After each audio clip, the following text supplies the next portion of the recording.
Chama-se promessa do Espírito Santo. Antes do Senhor vir a trazer essa parte da videira, os ramos, ele vem primeiro prometendo a chegada do Espírito Santo. Mas para quem ele está trazendo essa promessa de trazer o Espírito Santo? Como todos nós sabemos, antes de tudo, ele escolheu 12 discípulos. E esses discípulos, no começo, eles não sabiam de nada, não falavam nada com nada, pois todos sabem que esses discípulos, eles eram homens iletrados, homens que não tinham um estudo daquela época, homens que eram pescadores. Deus escolheu homens que não tinham conhecimento de nada. Mas eu quero dizer para você que quando Jesus escolheu, ele tinha um propósito na vida daqueles homens. Deus não escolheu por acaso. Deus não somos nós que escolhemos por aparência, mas o Senhor ele escolhe por aquilo que ele sabe que lá no futuro aquele vai dar fruto.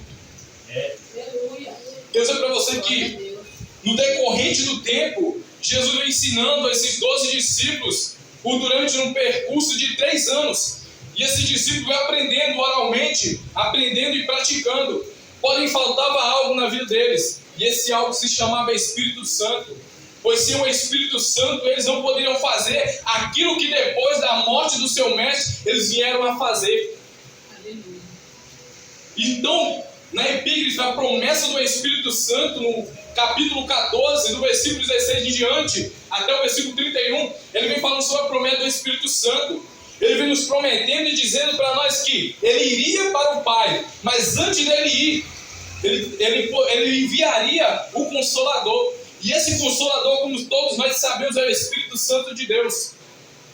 Mas até aqui, só para dar ênfase ao texto, irmãos, para que os irmãos possam entender que aqueles homens, eles eram iletrados, que eles não tinham nenhum conhecimento em letras, e quanto mais no espiritual. Mas só que Jesus veio ensinando a eles, durante 3 anos, saiu ensinando, não só explicando a palavra, ensinando a palavra, mas também ensinando a eles como fazer a obra de Deus de forma adequada, de como se preparar para fazer a obra de Deus. Agora eu quero entrar para o capítulo 15 de João, que a epígrafe diz a videira e os ramos. E Jesus diz assim para nós: eu sou a videira verdadeira e meu pai é o lavrador. Quando olho para esse texto, irmãos, eu olho Jesus dizendo assim, porque há diversos pontos dentro da Bíblia que o Senhor nos compara com árvores. Mas por que o Senhor nos compara com árvore? É porque a árvore ela dá fruto.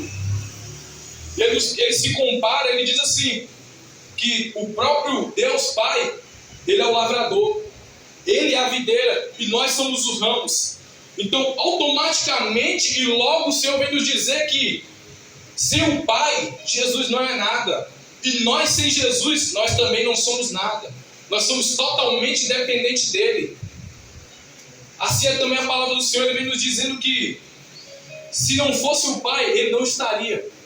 Todas as palavras que ele mencionou para nós enquanto ele estava aqui, todas as palavras que são ditas nas noites, nessa noite, nas noites passadas, nas noites que virão, são palavras que vieram diretamente do Pai, que através do Filho vão ser transmitidas para nós neste dia. Vão ser transmitidas para nós nessa época, nesse tempo, nesses momentos. Quero dizer para os irmãos assim que Jesus vem falando assim para nós: se vocês não estiverem em mim, vocês não podem dar fruto. Assim ele estava falando para os discípulos. Assim como se Jesus não viesse com a ordem do Pai, ele não poderia fazer nada aqui se não viesse com a ordem do Pai. Mesmo ele sendo Deus, ele não poderia vir. E quando Jesus fala assim, ele nos dá a entender que mesmo ele sendo Deus, sendo Filho de Deus, ele era submisso à autoridade do Pai. E assim também ele vem nos relatando que assim como ele é a videira e nós somos os ramos, ele diz que sem ele nós não podemos fazer nada. Então, no automático, podemos entender que quando nós somos em submisso à palavra de Deus, que é o nosso Jesus encarnado, nós não estamos nele. Nós estamos separados dele. Estamos separados para o dia da condenação. Assim como o ramo que não está firmemente agarrado à videira, assim somos nós na consumação do século, se não estivermos em Jesus. Seremos ramos lançados fora, seremos ramos secos, ramos que não estão vigorados na videira. E através dessa palavra, irmãos, eu quero relatar um momento da igreja que nós andamos e vivemos nesse momento. Quando olhamos para essa passagem aqui, mais para baixo, no versículo 7, Jesus fala que tudo que nós pedimos em teu nome, nós faremos. Mas hoje em dia, analise e olhe no dia de hoje, o que é que nós, crentes, servos de Deus, aqueles que se converteram, que aceitaram a Jesus como seu Salvador, o que é que nós estamos fazendo igual àquilo que Jesus fez? Quais são os frutos que nós estamos dando na presença de Deus? Quando olho para essa palavra, ele fala assim, que tudo que eu pedi no nome dele eu fará. E por que hoje eu não curo mais? Porque hoje eu não faço mais milagre pelo poder do Espírito Santo? Opa, logo assim algo tem de errado.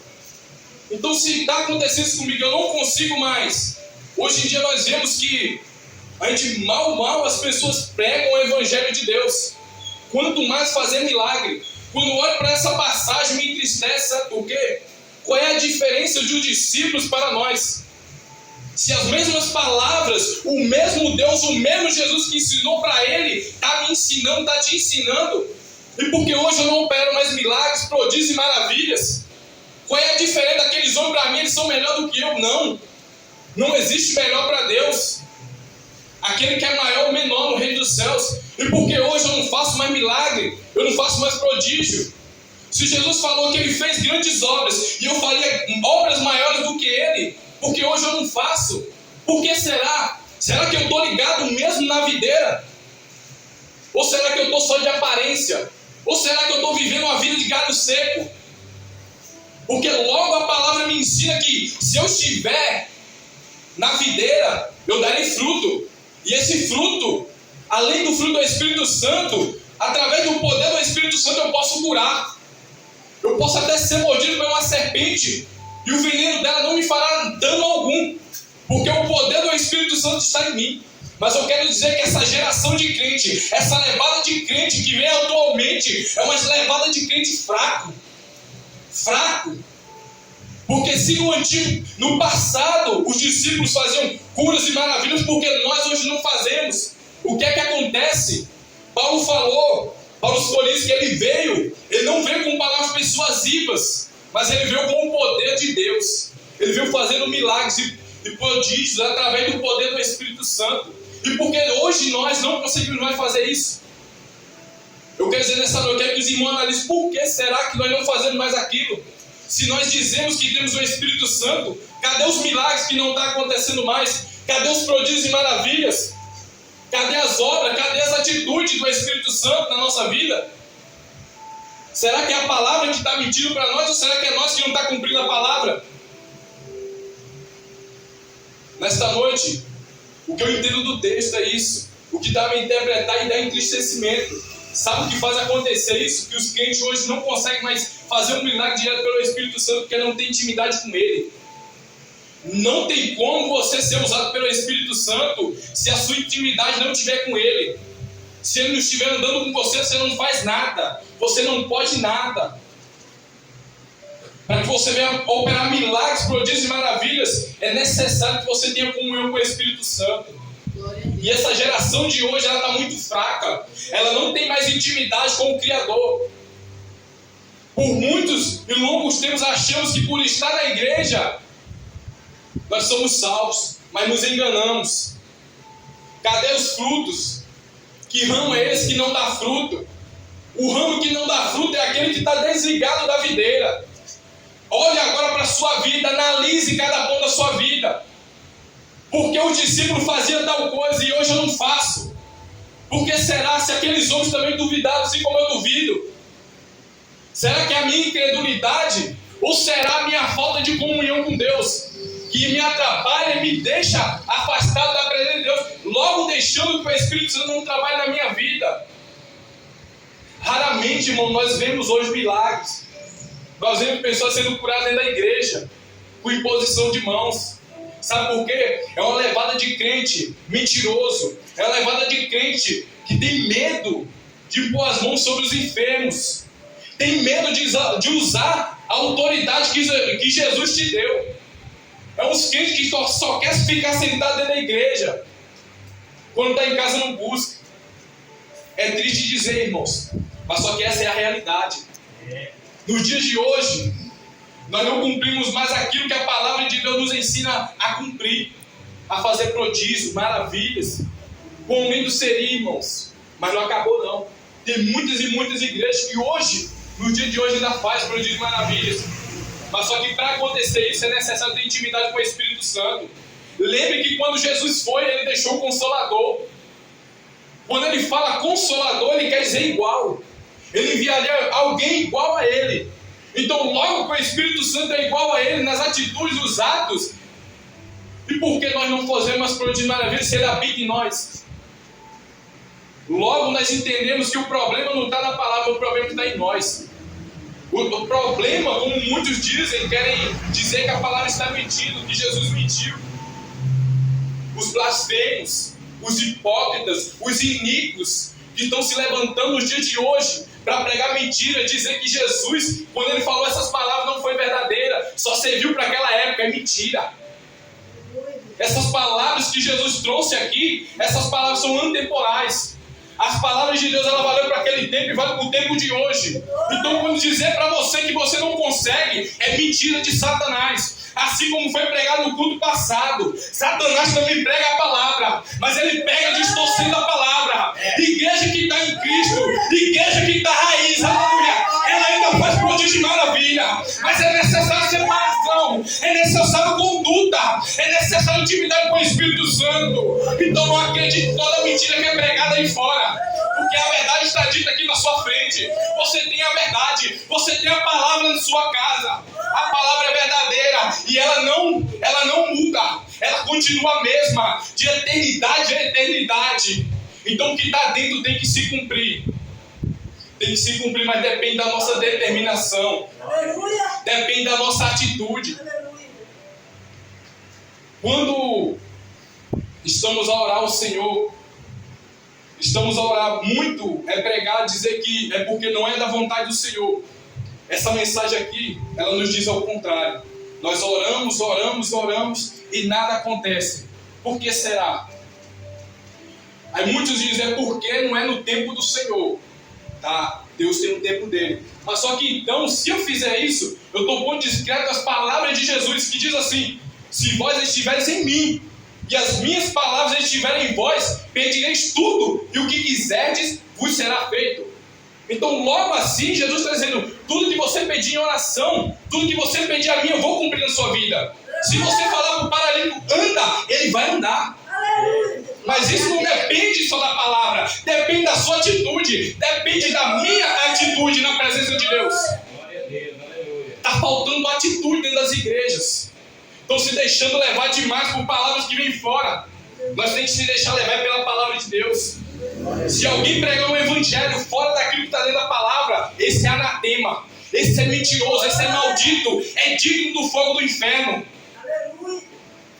A verdade é o que está aqui na nossa frente, é a palavra viva, aquela que desceu do céu. Essa sim pregou a verdade.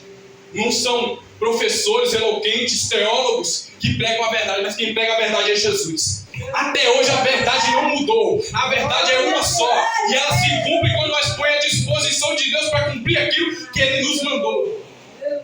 Não é diferente, irmãos. Motivos que nos faz afastar de Deus e que nos faz se afastar da comunhão com Deus. Pode olhar que a internet tem lados bons na nossa vida, mas também tem lados ruins. Ela tira a nossa atenção, ela tira o nosso foco em Cristo. O verdadeiro foco, eu vou falar de mim, irmãos. Falar de mim. Tem momentos na minha vida que eu me vejo pecando contra Deus através de um celular. Em vez de dar atenção à palavra de Deus, eu estou vendo um vídeo. Tá, beleza. É um vídeo que é de Deus? É de Deus. Tá bom. Mas por que você quer ouvir uma palavra pregada por outro homem se você tem a palavra revelada na sua frente? Aleluia. Você acha que isso não te afasta? Isso te afasta. Em vez de você estar ouvindo outros pregar, vai ouvir o que Jesus está pregando para você todo dia dentro da palavra dele. Vai ler o que ele está pregando para você. Todo dia o Espírito Santo trabalha na nossa vida para que nós venhamos se aproximar dele. Mas em vez de nós se aproximar, nós se afastamos como? Em vez de dar legalidade para a vontade de Deus, que é que lê a palavra dele, vigie, ore, esteja Esteja atento a todo tempo. A palavra de Deus nos ensina que nós devemos estar postos e preparados para pregar a palavra, tempo e fora de tempo. Mas como é que nós iremos pregar a palavra, fazer a obra de Deus, se a palavra de Deus não está no nosso coração? O que está no nosso coração é a palavra do pregador, do YouTube famoso, do coach. Como é que um dia nós vamos pregar a palavra, se essa palavra aqui que é para ser pregada é a verdadeira, genuína, digna de aceitação 100%, ela não está no nosso coração? Em vez da palavra de Deus estar no nosso coração, a palavra que está no nosso coração é a palavra interpretada pelo homem, segundo o que o homem está dizendo, nós levamos como verdade, sendo que a verdade está nas nossas mãos. Nós devemos largar essas coisas que nos fazem afastar de Deus. Irmãos, quão bom é quando a gente tem alguém para poder nos repreender, nos ensinar que isso é errado. Em vez de estar com o celular na mão, em vez de estar jogando algo assim, quão bom é ter uma pessoa para nos repreender e falar: é assim que você quer a sua vida? É assim que você é crente? Não, é muito bom, sabe por quê? É nesse momento que nós passa vergonha. Nós diz que é crente, mas não larga um celular. Nós diz que é crente, mas não pega a palavra para estudar. Isso é bom, irmão. Quando nós somos repreendidos, sabe por que é bom ser repreendido? É porque nós aprendemos. Quão bom é ter uma pessoa do nosso lado para nos ensinar. Quão bom é ter uma pessoa que se preocupa conosco. Quão bom e maravilhoso é, irmãos. Assim, irmãos, eu estou deixando essa humilde palavra que Deus entregou nesta noite, entregou no meu coração. Espero que essa palavra ela venha ter agregado no coração de cada irmão nessa noite. Irmãos, quero dizer para vocês, irmão, que o agir de Deus, como foi pregado aqui nesta noite e como foi falado no culto inteiro, o agir de Deus, irmão, não é pular, não é saltar. Revelação, você quer revelação? A maior revelação está dentro da palavra. Essa aqui é digna de toda a revelação. Ela tem toda a revelação para a sua vida, com a conduta diante de Deus. Além dela, você ouve, se acontecer é de Deus, se não acontecer não é. Então, assim como foi pregado no culto passado, na hora que estiver profetizando, ouça, se for de Deus vai se cumprir. Revelação também, se for de Deus vai se cumprir. Mas se não for de Deus vai cair por terra. Mas agora, essa palavra que é pregada todo dia aqui, essa palavra que está diante dos seus olhos, essa vai se cumprir na sua vida. Se você quiser. Depende de você, depende de mim. Assim eu entrego essa oportunidade e que as portas vão você.